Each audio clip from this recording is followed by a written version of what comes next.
أعوذ بالله من الشيطان الرجيم. بسم الله الرحمن الرحيم. أحييكم بتحية الإسلام. السلام عليكم ورحمة الله وبركاته.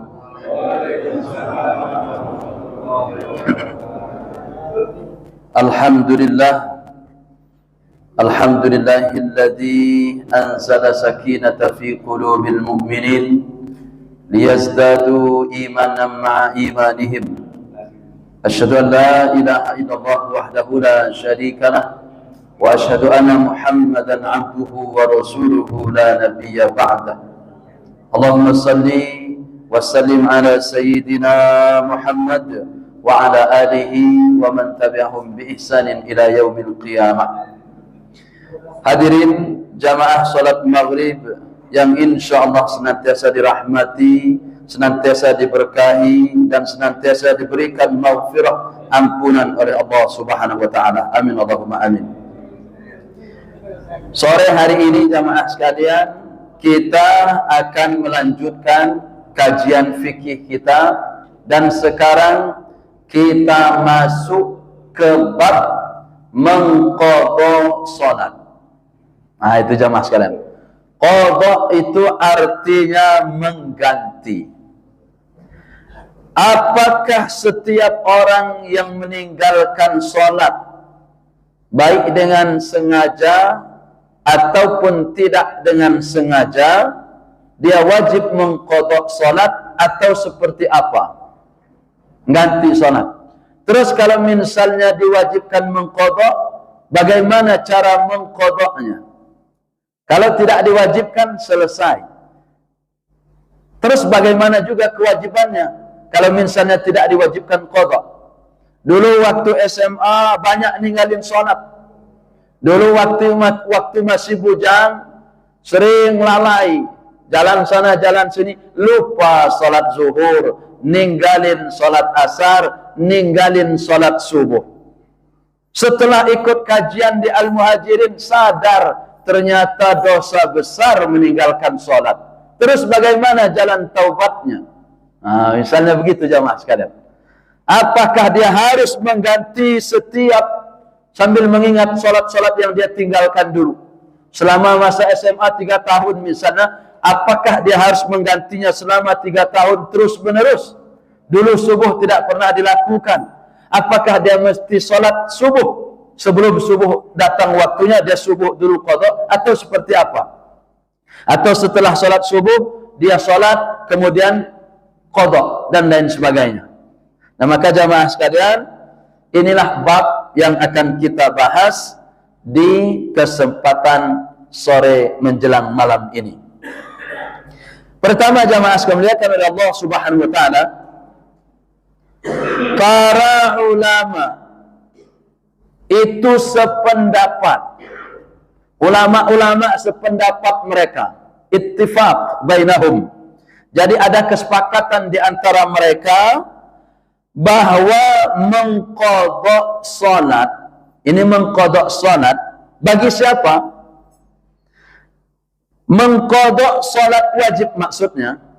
Ulama sependapat bahwa mengqadha salat wajib yaitu wajib bagi orang yang lupa dan bagi orang yang tertidur. Sependapat para ulama, kalau orang itu dia tertidur, misal kita tidur jam 11:30, tidur, bangun waktu asar jam 4, zuhur nggak dia? Nggak zuhur kan? Nggak zuhur kan? Nah, lewat. Itu maksud para ulama, maka dia mesti mengqadha tuh, mengganti. Atau dia lupa saking sibuknya karena acara nikahan misalnya, acara nikahan anaknya, lupa dia, belum zuhur, udah masuk waktu asar, zuhurnya belum dilakukan. Bagaimana salatnya?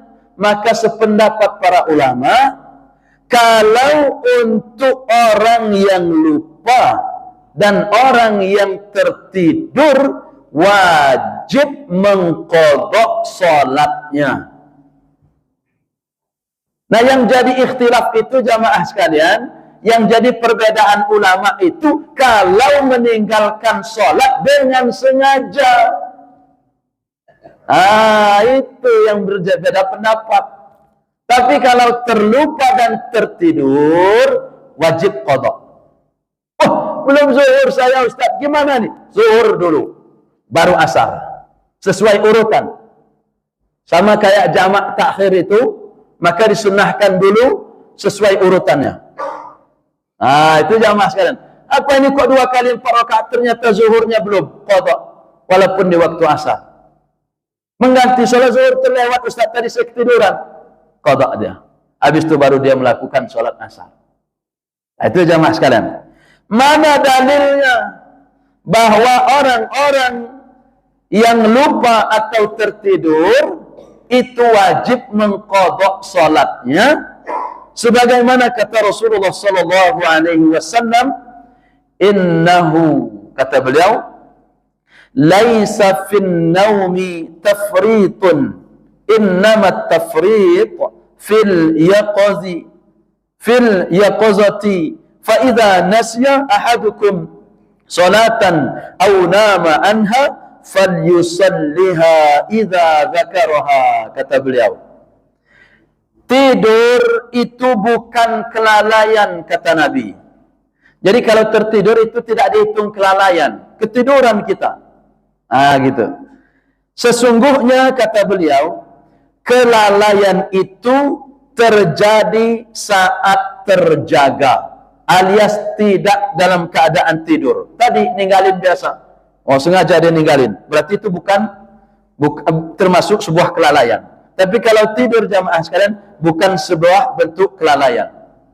Jadi kata beliau, jika seseorang dari kalian lupa atau tertidur dan belum melakukan salat, maka kata beliau, salatlah ketika sadar atau salatlah ketika ingat. Itu jamaah sekalian. Saking asiknya jalan-jalan, berangkat jam 11, zuhurnya lupa dia, tahu-taunya sudah asar tah katanya. Sadar dia, zuhurnya belum, lakukan qadha. Segelas sholat zuhur, kemudian sholat asar. Ini bagi orang yang lupa, begitupun bagi orang yang tertidur. Itu jamaah sekalian. Nah, sekarang bagaimana kalau orang-orang yang nanti dia meninggalkan sholat dengan sengaja? Nah, itu banyak mungkin di antara jamaah sekalian waktu bujang dulu, waktu kuliah dulu, ya kan? Semester 1 bolong semua. Misalnya, bolong semua sholatnya. Zong ternyata. Bisa jadi. Bagaimana solusinya jamaah sekalian? Karena Allah Subhanahu wa taala. Maka nanti akan kita bahas. Nah, maka apa yang dikatakan oleh para ulama juga jamaah sekalian, ini adalah pendapat bagi orang-orang yang dia sholatnya sengaja dia tinggalkan. Sholat 5 waktunya, misalnya dia sholat maghrib rajin, isya rajin, subuh nggak pernah karena malas bangun. Kan gitu ya, sengaja ditinggalin. Atau misalnya zuhurnya nggak pernah karena misalnya malas, panas-panasan. Atau asarnya karena sering macet di jalan, nggak sempat sholat asar, tinggalin dengan sengaja. Bagaimana orang-orang seperti itu? Maka adapun orang yang meninggalkan sholat dengan sengaja, ini jamaah sekalian, bukan karena tertidur, juga bukan karena terlupa. Adapun orang-orang yang meninggalkan sholat dengan sengaja, maka menurut jumhur ulama, mayoritas ulama itu berpendapat, hadirin sekalian, walaupun ini nanti ada perbedaan pendapat. Berbeda pendapat para ulama. Ada yang mengatakan wajib qadha, ada yang mengatakan tidak perlu qadha. Itu pendapat ini jamaah sekalian ada dua-duanya. Adapun menurut jumhur ulama, nah ini menurut jumhur ulama jamaah sekalian, mayoritas para ulama mengatakan orang yang meninggalkan sholat dengan sengaja maka ia berdosa. Dan sepakat ulama jamaah sekalian, orang bahkan ada yang mengatakan kafir. Tapi dalam mazhab Syafi'i, orang yang meninggalkan sholat dihukumi dosa besar. Maka jumhur ulama mengatakan orang yang meninggalkan sholat dengan sengaja maka ia berdosa dan wajib mengqadha'nya. Nah, ini menurut jumhur. Menurut mayoritas para ulama, orang yang meninggalkan sholat dengan sengaja wajib dia mengqadha'nya dan dia dihukumi berdosa. Itu. Sedangkan menurut Ibnu Taimiyah, apa kata Ibnu Taimiyah jamaah sekalian? Syekhul Islam Ibnu Taimiyah, orang yang sangat memahami tentang hukum-hukum Islam, dari mulai taharah sampai politik, beliau ini faham. Apa kata beliau? Orang yang meninggalkan sholat dengan sengaja maka ia tidak diperintahkan untuk mengqadha'. Itu kata beliau. Orang yang meninggalkan sholat dengan sengaja itu tidak diperintahkan untuk mengqadha'. Enggak ada dalil yang memerintahkan orang yang meninggalkan sholat dengan sengaja itu tidak diperintahkan untuk mengqadha'. Tapi kalau dia lupa atau dia tertidur, ada dalil yang memerintahkan untuk mengqadha'. Bisa dipahami di sini jamaah sekalian? Maka kata Ibnu Taimiyah sekali lagi, orang yang meninggalkan sholat dengan sengaja, ia tidak diperintahkan untuk mengqadha', tetapi, itu nanti jamaah sekalian, kalau dia tetap melakukan qadha' sholat, padahal gara-gara sholatnya ditinggalkannya dengan sengaja, dia niat qadha', maka kata Ibnu Taimiyah, sholatnya itu enggak sah. Itu kata beliau. Jadi percuma. Kata Ibnu Taimiyah, yang diperintahkan kepada orang yang meninggalkan sholat dengan sengaja itu adalah memperbanyak sholat sunnah. Ini jamaah sekalian, kata Ibnu Taimiyah. Kenapa? Karena kata beliau, enggak ada dalil yang memerintahkan orang yang meninggalkan sholat dengan sengaja itu disuruh qadha'. Kenapa? Karena dia sudah melalaikan dengan sengaja. Dosa besar dia. Bahkan di hadis yang lain, faqad kafara, kata Nabi. Orang yang meninggalin sholat dengan sengaja, maka telah ada kekafiran di dalam jiwanya. Nah, maka kata beliau, orang yang meninggalin sholat dengan sengaja, tidak perlu dia mengqadha' sholatnya. Kalau dia melakukan qadha' sholat, maka sholatnya tidak sah. Ini kata Ibnu Taimiyah. Itu. Kemudian jamaah sekalian, masih ada pendapat ulama yang lain. Ibnu Hazm, salah satu ulama fikih yang juga terkenal, beliau mengupas masalah ini secara memuaskan. Apa kata beliau?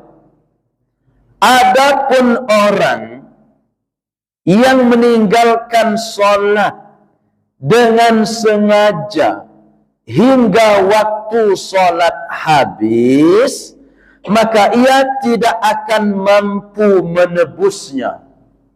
Jadi orang-orang yang jamaah sekalian sengaja ninggalin sholat itu dia tidak akan mampu menebus begitu besar dosa yang dia lakukan. Walaupun dia puasa misalnya Senin Kamis, nggak mampu menebus dosa dari sholat yang dia tinggalkan. Kata Ibnu Hazm. Karena itu kata beliau, saking besarnya dosa orang-orang yang meninggalkan sholat dengan sengaja, karena itu kata beliau, hendaklah ia memperbanyak amal kebajikan dan sholat sunnah untuk memperberat timbangan amal kebaikannya pada hari kiamat nanti. Selain itu kata beliau, ia harus bertaubat dan beristighfar kepada Allah Subhanahu wa taala. Tidak perlu qada. Kenapa? Enggak ketebus. Walaupun diqada juga enggak ketebus. Kalau dia ninggalin salat itu dengan sengaja, saking besarnya dosanya kata Ibnu Hazm, maka orang tersebut wajib dia bertaubat, wajib memperbanyak amal kebajikan, dan dia disuruh untuk memperbanyak salat sunnah. Itu Pak. Aduh, SMA dulu banyak ninggalin sholat, diingat-ingat 3 tahun, alangkah banyaknya pula muqadha. Ya kan? Dulu kuliah 4 tahun juga banyak sholat-sholat yang ditinggalkan. Apa yang diperintahkan? Termasuk ini adalah anjuran dari Ibnu Taimiyah dan Ibnu Hazm ini. Dia bertaubat kepada Allah, mohon ampun kepada Allah, setiap habis sholat mohon ampun lagi, dan tidak akan mengulanginya lagi. Kemudian setelah itu, dia memperbanyak amal kebajikan, apapun, termasuk sedekah, ada Quran, baca Quran walaupun sambil terbata-bata. Habis itu, kata Ibnu Hazm, itu mesti dia memperbanyak sholat sunnah. Kenapa jamaah sekalian? Karena sholat sunnah ini akan menutupi kesalahan-kesalahan dari sholat-sholat wajib yang kita lakukan. Makin banyak sholat sunnah yang dia lakukan nanti lama-lama, karena kebaikan-kebaikan yang kita lakukan itu jamaah sekalian akan menghapus keburukan-keburukan. Nah, maka jamaah sekalian, salah satu karena fungsi dari sholat sunnah yang kita lakukan itu adalah menambal kekurangan dalam sholat wajib kita, maka yang dianjurkan oleh Ibnu Hazm itu memperbanyak sholat sunnah. Nggak perlu qada, banyak aja sholat sunnah. Maka jamaah sekalian minimal lakukan sholat sunnah rawatib. Minimal. Ada qabliyah, juga ada ba'diyah. Minimal yang mana jamaah sekalian? Minimal. Ada dalilnya yang mengatakan 10. Ada yang mengatakan 12. Bahkan ada yang mengatakan 14. Minimal sekali jamaah sekalian untuk menambal. Sholat-sholat dulu, banyak sholat-sholat yang kita tinggalkan, maka bertaubat, kemudian sholat sunnah jangan dilupakan, terus ditambah. Bahkan kalau sempat nanti sholat duha. Sempat kita sholat nanti sholat malam sebelum subuh, sholat malam. Pokoknya banyak-banyak sholat sunnah. Itulah untuk menebus dosa-dosa dari sholat-sholat wajib yang sengaja dulu kita tinggalkan. Nah ini jamaah sekalian. Sholat misalnya rawatib, minimal jamaah qabliyah juga ba'diyah. Ada yang muakkadah, ada yang sunnah biasa. Jadi sunnahnya ada 2, ada yang sunnah biasa, artinya tidak terlalu ditekankan, ada yang muakkadah, sangat ditekankan. Mana saja jamaah sekalian? Ini satu. Qabliyah maghrib itu ada atau tidak jamaah sekalian? Qabliyah maghrib sebenarnya ada, tapi tidak ditekankan. Para sahabat itu habis azan, selesai azan, berbondong-bondong menuju ke tiang-tiang masjid. Mereka apa? Melakukan sholat. Liman sya'a, siapa yang mau, silahkan aja. Tidak ditekankan oleh Nabi. Ada sebenarnya. Karena setiap 2 azan, kata Nabi, sholatun, ada sholat di dalamnya. Apa itu? Qabliyah. Tapi ada yang ditekankan, dianjurkan, ada yang tidak. Nah, salah satu jamaah sekalian, qabliyah maghrib tidak ditekankan. Tapi yang mau melakukan qabliyah, silahkan. Dapat pahala dia dapat. Tapi kalau ba'diyahnya, ba'diyah habis maghrib, tadi habis maghrib, kita sholat sunnah ba'diyah setelah maghrib, 2 rakaat. Itu muakkadah, dianjurkan. Maka jangan pernah ditinggalkan jamaah sekalian, walaupun di rumah atau di masjid. Kalau di rumah, alhamdulillah, silakan. Rumah-rumah kita jangan ketinggalan juga untuk sholat-sholat sunnah. Atau di masjid, ba'da maghrib langsung. Nanti setelah zikir, setelah berdoa, kemudian kita melakukan sholat ba'diyah maghrib. Kemudian apa lagi? Qabliyah isya ada enggak? Ada juga, tapi tidak terlalu ditekankan. Ba'diyah isya'nya ditekankan alias muakkadah. Nah itu. Maka habis isya, jamaah sekalian usahakan sholat ba'diyah. Isya. Sunnah ba'diyah. Kemudian setelah Isya datang waktu subuh. Waktu subuh qabliyahnya muakkadah atau tidak? Muakkadah. Sangat dianjurkan. Baik orang yang ada di rumah, ibu-ibu, ataupun juga kita yang ada di masjid. Qabliyah subuh. Sebelum subuh itu kita lakukan qabliyah dulu. Raka'atul fajri khairum minad dunya wa ma fiha, kata Nabi. 2 rakaat salat fajar alias salat subuh itu khairum minad dunya wa ma fiha, lebih baik daripada dunia dan seisinya. Itu jamaah sekalian. Qabliyah subuh, sempatkan itu. Di rumah bagus, karena sebaik-baiknya salat untuk salat sunnah itu kita kerjakan di rumah. Tapi kalau salat wajib untuk laki-laki di masjid. Qabliyah. Tapi kalau ba'diyah subuh tidak ada. Nah, kemudian jamaah sekalian nanti kita tiba ke waktu zuhur. Zuhur itu jamaah sekalian qabliyah dan ba'diyahnya muakkadah. Dua-duanya sangat dianjurkan. Nah itu. Apakah 2 rakaat atau 4 rakaat? Silahkan. Minimal 2 rakaat qabliyah zuhur, nanti habis salat zuhur 2 rakaat ba'diyah zuhur. Boleh nanti 4 rakaat, boleh, atau 4 rakaat ba'diyahnya boleh. Itu jamaah sekalian. Asar itu kata Nabi, semoga Allah merahmati orang-orang yang melakukan salat sunnah sebelum asar. Sunnah biasa, tidak ditekankan.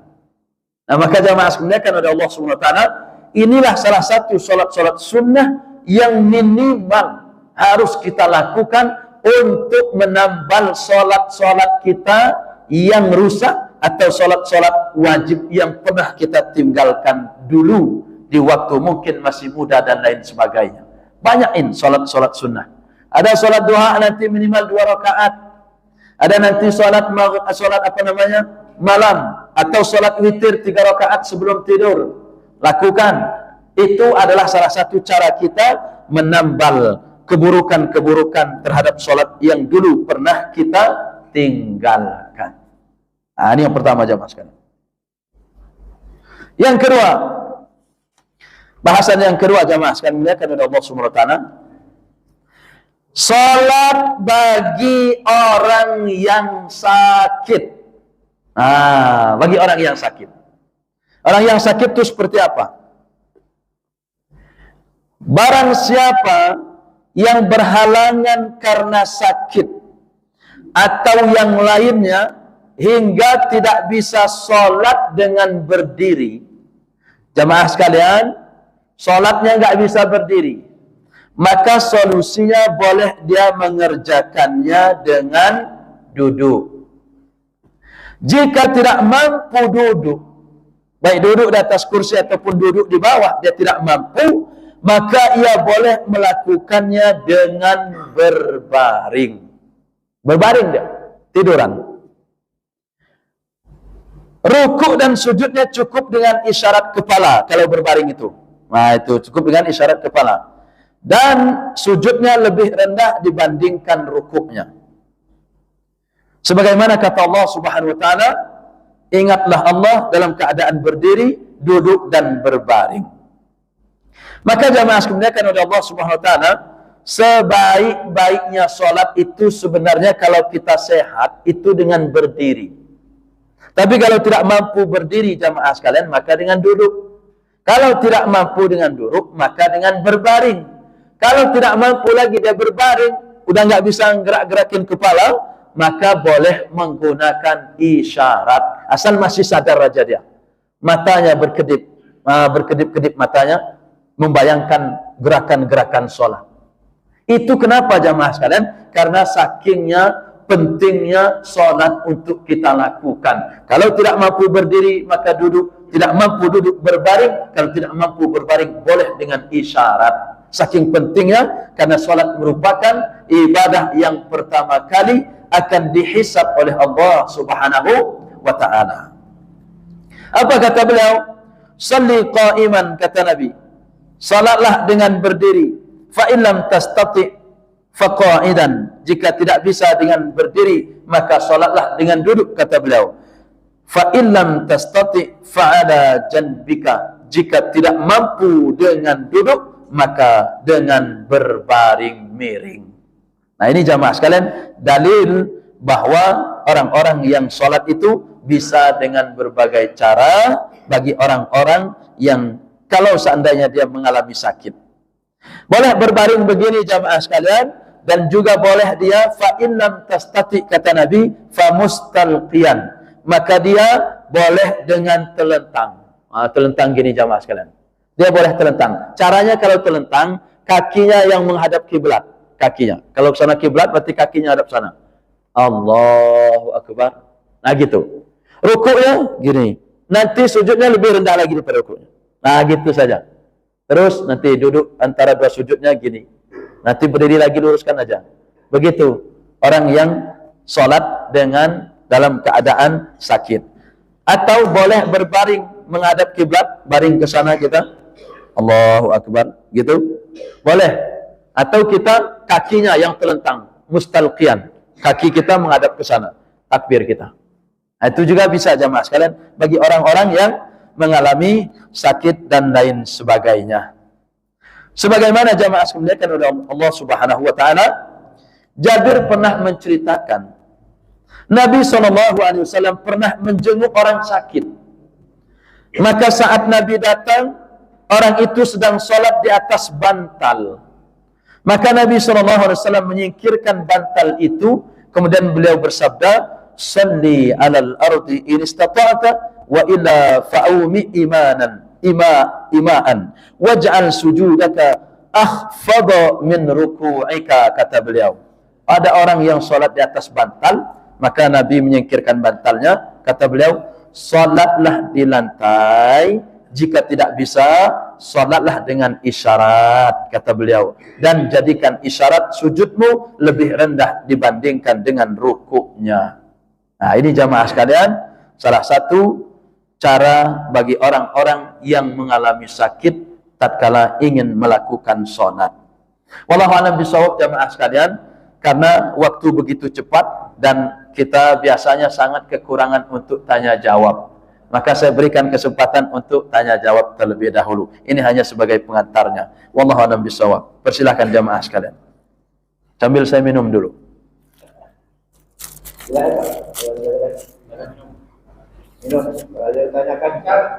Ya, monggo.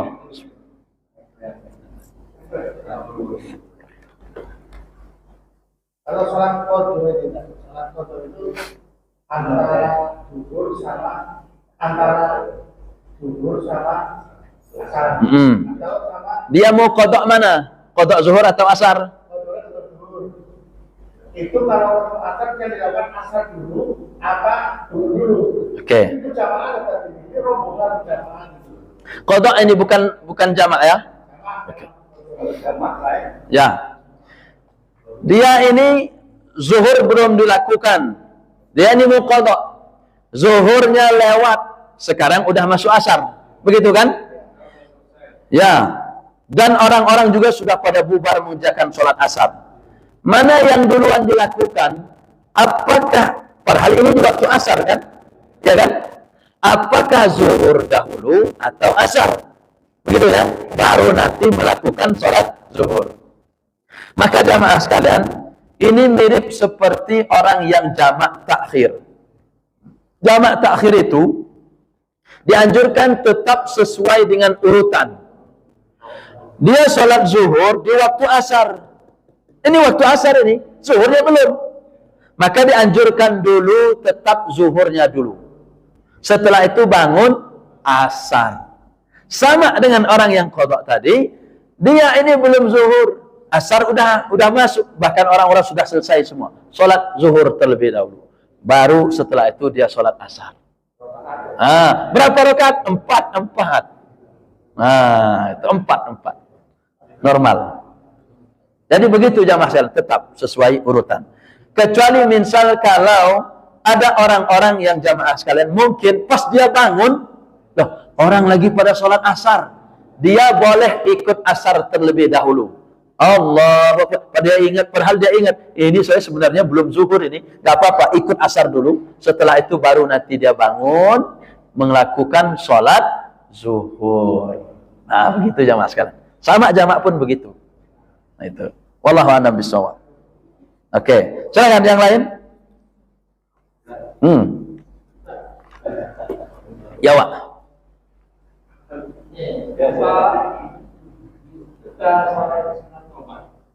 Salat sunnah taubat. Ya, apakah mesti harus mandi taubat itu? Atau makruh? Karena masalahnya kalau yang masih muda memang harus mandi dulu kan. Tapi kalau yang belum ini ya, itu artinya kayaknya nggak ini. Tapi kan masalah wajibkan. Kalau sholat sunnah taubat itu harus taubat dulu. Malam. Iya, ya, baik. Oke. Ada orang yang ingin bertaubat dan dia ingin sholat taubat, apakah harus mandi terlebih dahulu? Kan gitu ya. Jamaah sekalian, kalau mengamalkan suatu amalan ibadah, mestinya harus ada dalil yang kuat yang melandasinya. Termasuk salat taubat itu sendiri sebenarnya ada yang mengatakan sandaran dalilnya lemah. Itu, walaupun juga sebagian ulama membolehkan itu. Tapi kalau mandinya, itu tidak perlu sebenarnya. Karena orang kafir yang bersyahadat, itu pun ulama berbeda pendapat. Ada yang mengatakan dia mesti mandi setelah syahadat. Kenapa alasannya? Karena orang kafir sebelumnya dia masih junub. Dulunya dia belum bersih, entah masih banyak kotor segala macam. Dianjurkan untuk mandi. Tapi ada yang mengatakan tidak. Kenapa? Karena tidak ada dalil kuat yang melandasi itu. Tapi saya lebih cenderung untuk mandi kalau orang yang baru masuk Islam. Kenapa? Karena itu yang lebih hati-hati, sekalian juga untuk membersihkan dirinya. Melepaskan antara kekufurannya, sekarang dia sudah masuk Islam. Nah, adapun dia seorang muslim hanya ingin bertaubat, tidak perlu harus mandi taubat. Tapi kalau sholat taubat, memang itu ikhtilaf para ulama. Boleh silakan aja, sengaja 2 rakaat, ya Allah, aku setelah ini nggak mau lagi, ya Allah, jual-jual narkoba itu, ya Allah, taubat saya, ya Allah. Sholat dia, setelah itu misalnya. Habis itu dia memperbaiki diri, masih bisa dikerjakan itu. Gitu, Wak. Apalagi sudah tua-tua begini, Wak, ya perlu lagi, tidak perlu. Tapi kalau mandi junub, mau tua mau muda, wajib. Itu, Wak. Tua dan muda. Tua wajib mandinya. Ya, silakan. Untuk Ya. Yang tadi lupa atau Tidur. Ya. orang yang tidur bangun itu belum tentu dia sudah ingat belum sholat atau tidak. Ingatnya itu setelah melakukan sholat lagi. Jadi sudah sholat, benar tadi tidur sebelum zuhur, ya kan? Bangun. Asar. Atau dibangunin lah asar. Dia sholat asar, zuhurnya dia nggak ingat. Asar, zuhurnya nggak ingat setelah selesai. Baru ingat. Baru ingat yang itu. Betul? Kapan dia melakukan zuhur? Betul. Kalau ingatnya itu ternyata juga habis maghrib. Oke. Kan baru udah lewat asar zuhur, tapi sudah lewat asar maghrib. Ya. Belum sholat zuhur gitu. Padahal itu udah sholat asar, udah sholat maghrib, baru ingat gitu. Bahkan dia ingatnya pas subuh misalnya. Ya. Ya. Maka berdasarkan dalil yang ada, orang tersebut bukan sebuah kelalaian sebenarnya. Karena dia lupa dan juga dia tertidur itu enggak dinilai kelalaian di sisi Allah. Artinya kalau ternyata dia baru ingat, bahkan bukan cuman maghrib, ingatnya waktu asar berikutnya besok. Loh, kemarin saya ternyata nggak zuhur. Seingat saya tidur jam 11 misalnya kan gitu. Maka tinggal pilih. Kalau dia mau qada, boleh-boleh saja. Tapi kalau dia bertaubat, mohon ampun kepada Allah, itu sudah mencukupi. Sebaiknya qadanya di waktu yang sama. Itu. Wallahu a'lam bishawab. Jadi mengikuti waktunya. Itu. Ya, monggo. Pak Haji. Ini dua ada contoh yang disampaikan untuk sholat yang Ya, lainnya sama. Ibnu Hazm. Mungkin ada pemahaman sebagai Islam pada ini yang melakukan. Betul. Makanya tadi disebutkan. Ada disampaikan tadi menurut jumhur. Maksud saya, ketika kita melihat orang jemaah kita yang melakukan sholat itu, kebiasaan kita itu bergumam atau ini kenapa kok 2 kali gitu? sholat lagi. Karena kita secara latar Ya. mengomentari ini kebiasaan itu pertama. Artinya kita bebas, kita punya pemahaman. Betul. Jangan banyak komentar dengan ibadah orang lain. Betul. Kemudian yang kedua, pelaksanaan sholat jamak atau kosong. Ya, jamak kosong. Mendahulukan itu pada sholat asar namanya.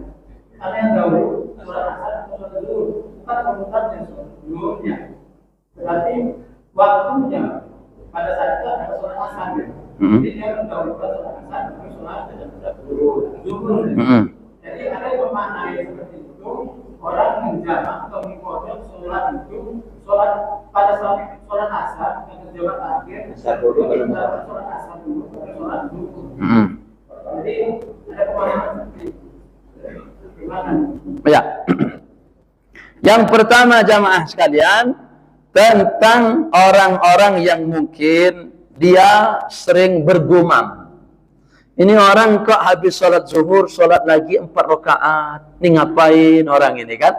Maka lebih baiknya jamaah sekalian, kalau bertemu orang seperti itu, ditanyakan secara langsung. Saya pernah ketemu orang di sini, sampai 3 hari itu Pak Haji. Gara-garanya apa? Mungkin jamaah sekalian pernah lihat anak itu, mahasiswa. Dia sholatnya takbirnya gini. Allahu Akbar. Ada nggak yang pernah lihat anak itu? Wah, muter kanan dulu. Bang Muhyiddin pernah nggak lihat anak itu? Itu. Jadi dia muter. 3 hari baru saya tanyakan. Setelah itu, karena berapa kali di samping saya. Agar tidak menimbulkan suuzon, maka saya tanya, Mas, jenengan di mana? Saya bilang. Ternyata rupanya beliau kuliah di ini kita seberang. Akhirnya apa? Saya bilang, kenapa sampean itu kok tangannya kalau takbir kanan dulu baru kiri nempel? Kata dia, kata kiai saya, kata dia, mendahulukan yang kanan daripada yang kiri. Itu kata dia. Ini mesti harus ada sandaran dalilnya jamaah sekalian. Artinya apa? Karena tidak pernah ada dalil-dalil yang menyandarkan seperti itu. Tetap aja biasa. Allahu Akbar langsung. Yang dimaksud mendahulukan yang kanan daripada yang kiri, itu kalau berpakaian. Jamaah sekalian mau pakai sendal, utamakan yang kanan terlebih dahulu. Mau pakai baju, kanan terlebih dahulu. Mau pakai misalnya kaos dalam, kanan terlebih dahulu. Mau masuk masjid, kanan terlebih dahulu. Masuk rumah, kanan terlebih dahulu. Itu maksudnya. Bukan waktu takbir itu juga kanan duluan, habis itu muter. Nah itu. Artinya apa? Kalau misal kasus kejadian dengan Pak Haji tadi yang beliau sebutkan tadi, ada orang bertanya-tanya, tanyakan, jenengan kenapa sholat lagi habis subuh? Ternyata dia qadha. Paham kita? Betul. Tadi saya sebutkan, jumhur itu sependapat. Boleh adanya qadha. Tapi menurut pendapatnya Ibnu Taimiyah dan juga Ibnu Hazm, itu mereka tidak perlu. Kenapa? Karena tidak ada dalil yang memerintahkannya secara kuat. Itu. Maka saya termasuk yang bermazhab apa yang dikemukakan oleh Ibnu Taimiyah dan Ibnu Hazm. Kemudian yang kedua, kalau seandainya orang bisa dibuka di fatwanya Lajnah Daimah Pak Haji. bahwa orang yang jamak itu tetap mesti sesuai dengan urutannya. Contoh, kita kan jamak takhir. Takhir itu artinya mengakhirkan. Katakan tadi contohnya zuhur. Zuhur, ya sudahlah. Misalnya kita berangkat jam 11. Biasanya Nabi, kalau beliau itu berangkatnya jam 5 sore, Nabi itu mau safar, beliau berangkat jam 5 sore. Kan belum maghrib. Nanti maghribnya kan di jalan tuh. Artinya azan maghrib di tengah jalan. Nabi menjamak takhir. Maghribnya diakhirkan di Isya. Itu ya. Nah, katakan contoh misalnya zuhur. Beliau ini zuhur belum. Karena jam 11 berangkat ke Krui, katakan. Krui. Udah zuhur di mana misalnya di Tanggamus. Lewat aja boleh. Karena orang yang safar itu ada rukhsah. Boleh dia mengakhirkan sholat. Akhirnya sholat asar di Sedayu misalnya. Nah, baru sholat asar. Kalau tidak berjumpa orang-orang yang lagi sholat asar di sana, udah bubar semua, maka tetap dianjurkan sesuai urutannya, zuhurnya dulu, baru asarnya. Tapi kalau seandainya, oh ada orang yang lagi sholat asar, ikut dulu kita sholat asar, baru nanti kita sholat zuhurnya. Itu. Jadi fatwa tentang itu ada di Lajnah Daimah. Tetap mengutamakan urutan sesuai dengan mana duluan zuhur dengan asar, duluan zuhur, walaupun dilakukan di waktu asar. Nah, begitu. Wallahu a'lam bishawab. Tuh kan masih kurang. Itu masih kurang. Wallahu a'lam bishawab jamaah sekalian.